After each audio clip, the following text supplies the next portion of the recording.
it's quite funny actually that I go away for a couple of weeks, and then during that period of time, there seems to be an international banking crisis unfolding at the moment, which is quite what can I say? Quite unnerving, shall we say?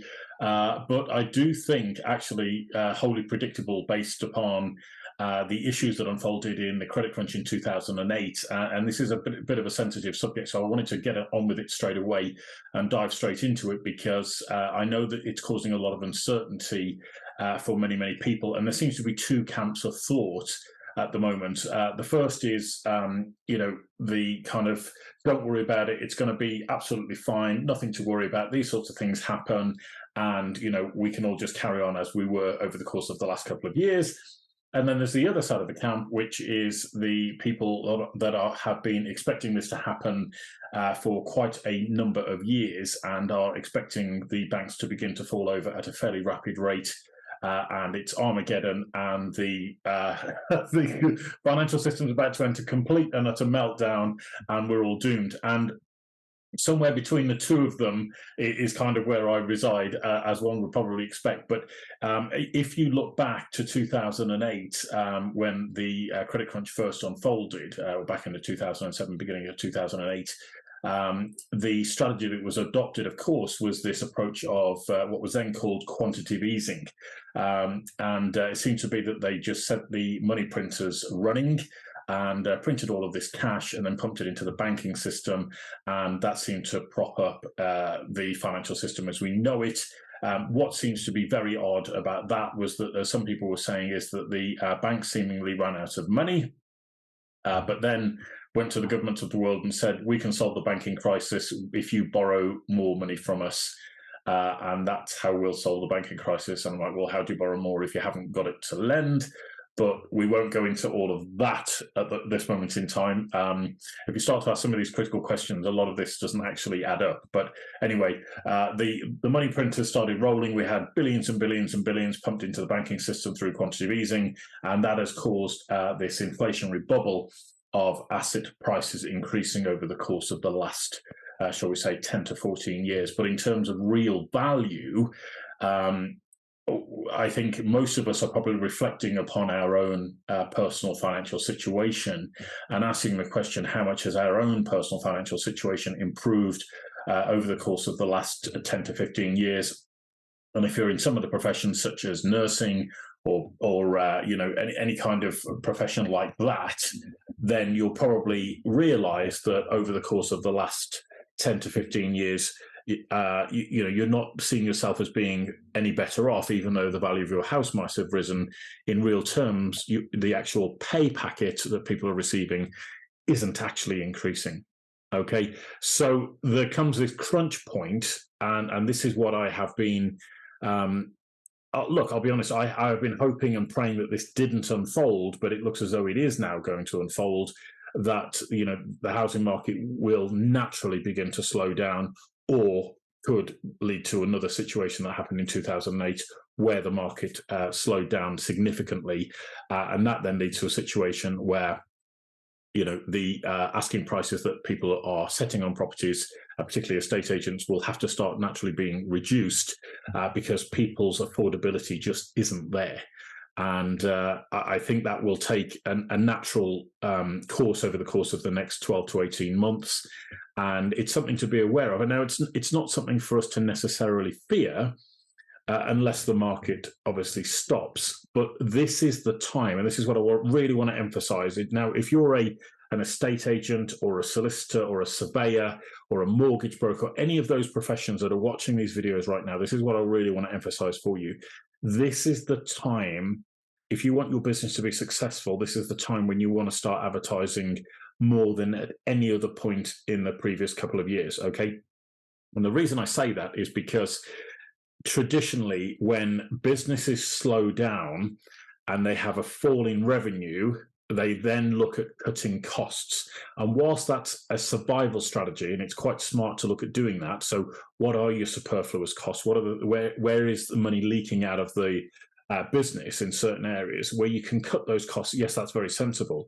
But the flip side is, you've got to generate more revenue. And this is where so many businesses sabotage themselves. And this is why I believe that so many more businesses, fail during a recession, is because that a lot of people regard advertising and marketing spend as a superfluous expense that they don't need to spend. So they cut back on that, okay, either completely or significantly. And that is what I think is personally going to be your biggest mistake.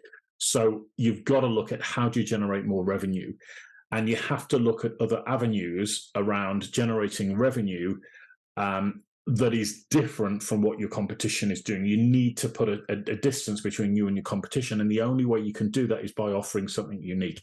Now, I think there's many different ways that you can do this.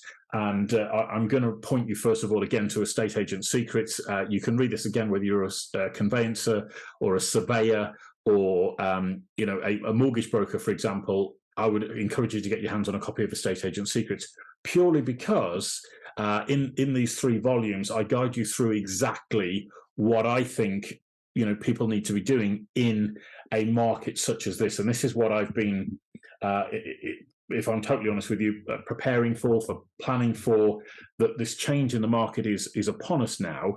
And this is the time for you to really take action if you want to be successful. And if you don't want to be successful and you want to carry on doing what we were doing before and hope all this turns around and,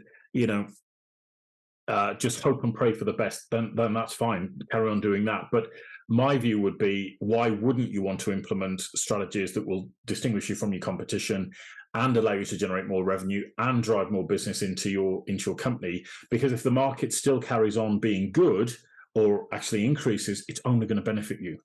And if it falls off a cliff or it starts to reduce in some way, again, it's still only going to benefit you. So it's a total win-win. It's a total no-brainer in my book. But I would say that, of course, because I've written these books, and as everybody knows, being slightly facetious here, everybody knows that anybody who writes a book automatically becomes a multimillionaire. Okay, so if you think I'm saying this just to sell you a bloody book, I can promise you that's not what it's all about. But I promise you that there's a huge amount of knowledge and information and wisdom that's in there that will help you figure out this social media strategy thing, this differentiating yourself from your competition thing, in a way that allows you to stand back from the situation and really put a new perspective on the service that you're offering, so that your competition haven't got a leg to stand on when it comes to winning the business initially. Okay, so I'm going to leave it at that. If you are a little bit concerned, spend a little bit of money on a book. If you want to jump on a call with me and run through some stuff with me face-to-face, again, more than happy to do that for you. I've been speaking to a couple of people this week, strategizing around property and property deals and investments and how they can structure those things going forward with the present uncertainty in the marketplace. And I'm more than happy to do that for anybody connected to the property industry, or even if you're a first-time buyer or anybody of that nature that wants to get into the marketplace and start doing deals. Either pick up a copy of Home Buyer Secrets or come and talk to me directly. More than happy to jump on a call with you, and let's see where this takes you. I think, sitting there hoping that all of this is going to go away and that there's not going to be a repeat of 2008, I think is, not really a strategy to embrace. Let's put it that way. So anyway, moving on, I just wanted to share that with you guys. And let's get stuck into the questions. I've missed doing these, so I want to get straight back into these questions and run through them with you. You probably noticed as well, I'm doing a slightly different approach, going a little bit more casual. And I would actually like your feedback on this, whether you think a more casual approach, open neck shirt, and losing the 3-piece suit is actually a better approach, and you're more engaged with that as a methodology for doing these videos, or whether or not you think I should put the 3-piece suit on and sweat through the summer. It's entirely up to you. Let me know your thoughts on that. Would love to hear. But I did have a bit of feedback from a couple of people in the community who suggested that this might be a better way to go forward. So, you know what? I'm trying it. We'll embrace it. This is what it's all about. It's one big experiment. So let's do it. Okay. So, ladies and gentlemen, that's it. Thank you for joining me here this week on this week's webinar. It's been fantastic, as always, to get back in the saddle and start answering your property questions. We're here doing this every single week, and if you've got property questions that you'd like to send in to us, you can do that via email, which is happytohelp@wiggywam.co.uk. That's happytohelp at WiggyWam.co.uk. You can find us on Twitter. Our Twitter handle is at WiggyWam_UK. That's at WiggyWam_UK. Or you can go to our website, which is WiggyWam.co.uk. You can sign up, join, get a free profile on there, and start getting yourself immersed into the WiggyWam community. You're going to find a host of information, blogs, videos, all sorts of great resources on there that will help you with your property investment journey or your property journey if you're looking at buying as a first-time buyer or a second-time home mover. Or if you've never bought in the last 5, 10, 15, 20 years, we're here to help you with your house move there as well. So that is wiggywam.co.uk, and you can send us questions directly through the messaging system there as well, which will be fantastic. So I'll look forward to seeing you again next week. As I say, we are on for week 26 next week, which is going to be really exciting. And we've got some amazing things in the pipeline that are going to be part of the WiggyWam community. So stay tuned. Thank you for all your love and support. We're getting an incredible amount of interest and traction on our website right now. If you haven't submitted blogs or you haven't submitted videos to our news page on our website, I'm going to encourage you to start doing that right now, because I'm seeing huge traction, and I'm not just making this up. Go and check it out yourself. We're seeing, hundreds, if not thousands, of views on these videos right now, and on blogs. People are putting blogs on there, getting 3, 4, 5, 6, 1,000 or more views and interactions on their blogs on there right now. So we're getting huge amounts of traction, and I'm really grateful for every single one of you for being part of the amazing WiggyWam community. And if there's anything that we can do to support you, please do let us know. So that's it for me this week. Thank you once again for your love, care, and attention. Wishing you all the very best for the coming week, and have a wonderful weekend. And I'll see you same time, same place next week. All right. Thanks ever so much, guys. You take care. Be good. Bye-bye.